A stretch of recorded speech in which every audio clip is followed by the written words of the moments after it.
You're listening to the My Simplified Life podcast, and this is episode number 310. Welcome to the My Simplified Life podcast, a place where you will learn that your past and even your present don't define your future. Regardless of what stage of life you're in, I want you to feel inspired and encouraged to pursue your dreams, simplify your life, and start taking action. I'm your host, Michelle Glogovac, author of How to Get On Podcasts, the podcast matchmaker, and CEO and founder of the MLG Collective. I'm excited to share the stories and life lessons of changemakers and authors with you while taking you on my own journey. This is My Simplified Life. Hey friends, welcome back to another episode. I'm your host, Michelle Glogovac.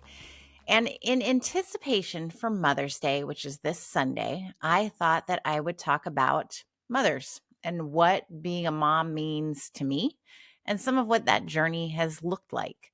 I've shared my story of having fertility issues and miscarrying my first child.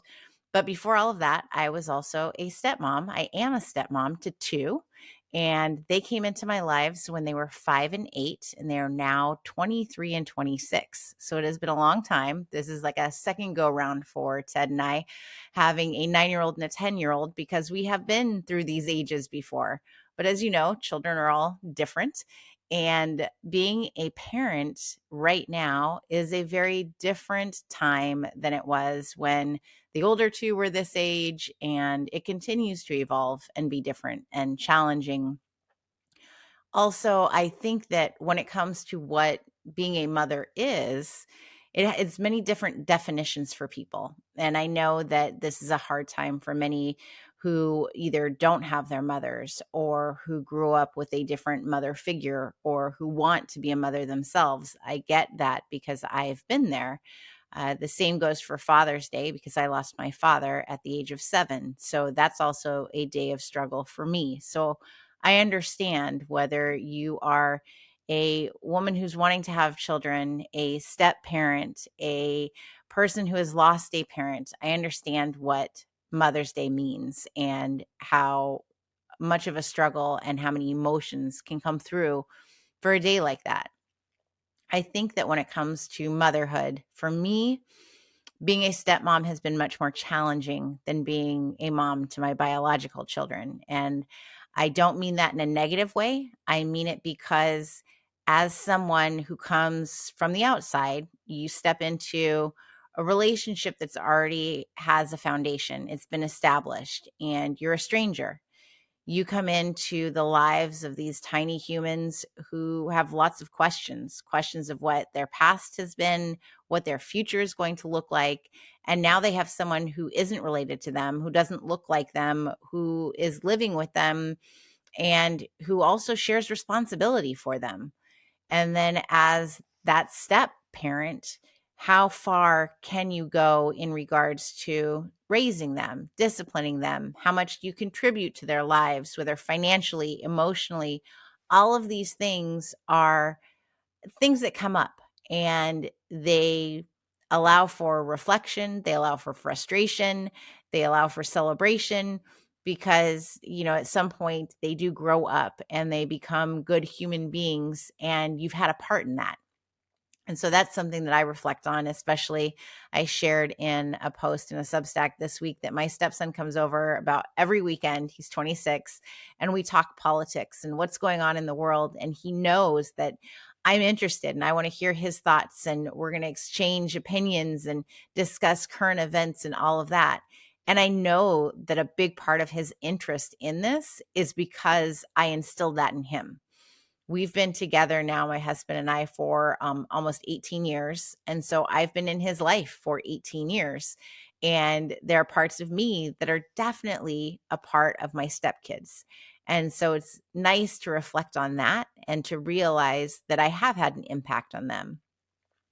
I think that motherhood is not only about bringing these children into the world and making sure that you raise them, you feed them, you clothe them. It is all of that, sending them to school.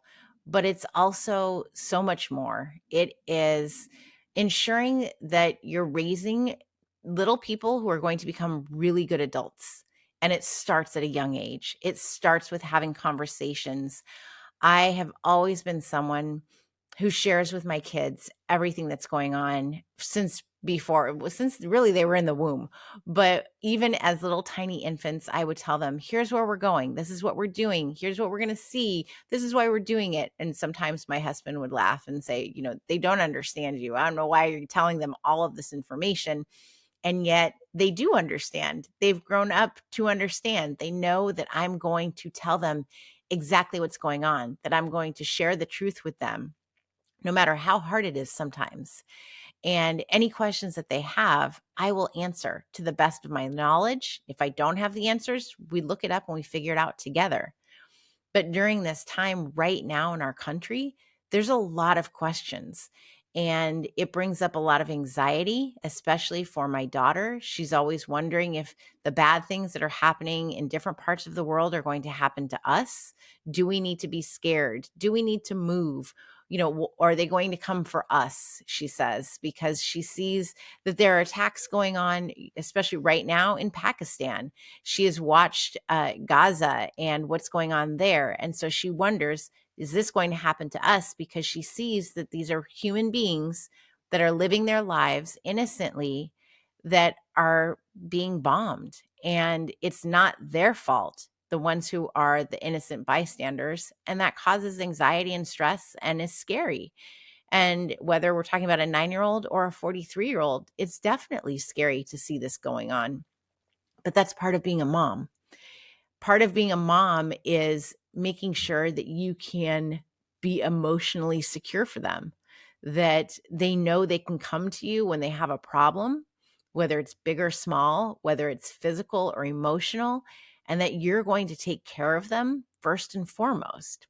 And it brings up tears for me because that's truly what being a mom is to me. It's being there for my kids no matter what, and to want to protect their hearts in any way that I can from other kids who are bullying at school. And it happens much more frequently than I could ever imagine, for stupid things. And to make sure that I protect them, to give them the tools that they need to have to ensure that they can protect themselves. Being a mom is being a good human being. It's showing them, not only in the way you speak to them, in the tools that you give them, but in how you act in your own life, because they're constantly looking at us. They hear what we say. I joke with my son that when I don't want him listening, that's when he's listening. But when I want him to listen, he's never hearing me. So he hears conversations. He hears me say certain things under my breath, and I'm cognizant of that, and they watch and mimic our behavior. And so if we are not upstanding human beings who are empathetic and compassionate, then they won't be either. And it all starts at home. I did a big Substack earlier this week that I mentioned, and I'll link to it in the show notes, about how these conversations and empathy starts at home. Especially with our sons, we have to have these conversations to ensure that they don't become the 20 somethings who only have interactions online with other human beings. And that is their only interaction all day long. And they're relying on influencers to inform them, to educate them, to converse with them through a screen. We need to be those people that show them right from wrong, that show them how to treat other people, how to listen to the stories of other people, how to feel for other people, even though they might not look like us, talk like us, act like us, believe in the same things that we believe in.